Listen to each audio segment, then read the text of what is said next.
Hey, this is Alex from the Good Old Boys Fantasy Football Podcast. To see more videos like this from the Good Old Boys, hit subscribe and support this independent podcast. The way that we were drafting on this, it was a 14-round draft on this. Single QB, 2 running backs, 2 wide receivers, 1 tight end, 1 flex, 1 kicker, 1 defense, special team. So a pretty standardized league for a starting roster, and then a few bench spots on top of that one there as well. So pretty standardized draft, right? We tried to make it as close as we could to what most folks are going to see and going to encounter in their in the draft room that night. And we based all of this stuff off of a half-point PPR scoring, right? And part of the reason we do half-point PPR scoring is, one, we base all of our rankings off of a half-point PPR, and two, it kind of lands right in the middle, in between the standard scoring and full-point PPR scoring, and you can kind of adjust back and forth and really,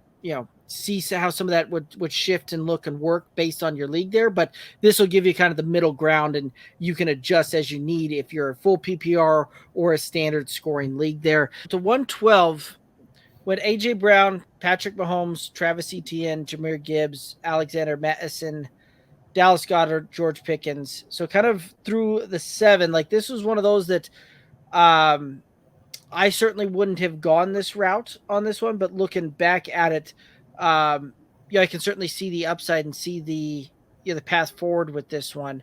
I'm not overly excited that I've got my George Pickens as my second wide receiver on this one, but you're going AJ Brown, Patrick Mahomes. You've got to kind of solidify that running back room there, and went through and did that.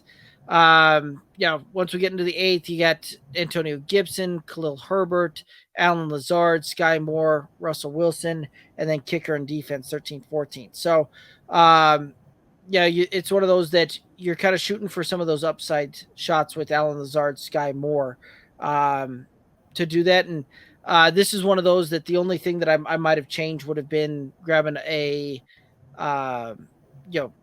really solid wide receiver 2, probably in rounds 4 or 5, and gone it a little bit differently. But overall, I think this is still a roster that you're going to be able to compete with. Yeah, absolutely. Absolutely. And there's enough pieces here that you can trade. You can make some trades, right, if you need to, because you have the bench strength and everything else to, pair some guys up or whatever and upgrade at a position of need. So it's a different looking roster, right? Like that's just kind of how Alex saw it fit. Again, he wanted to draft one of these top 3 quarterbacks, but when you're on the book end, again, at the back end, this is kind of what you get not stuck with, but this is what it looks like coming back to you, right? Like you take a Travis Etienne because Joe Mixon was just out of reach, and Ramondre Stevenson was already gone, and Najee's already gone. So he's kind of the last person of that tier, and then felt like he needed to follow it up with Jahmyr Gibson, right? Or Jahmyr Gibbs, excuse me. Again, another guy that you haven't heard us talk about a whole lot. We are not necessarily on that train, but Alex felt like it worked for his, and he went for the upside, right?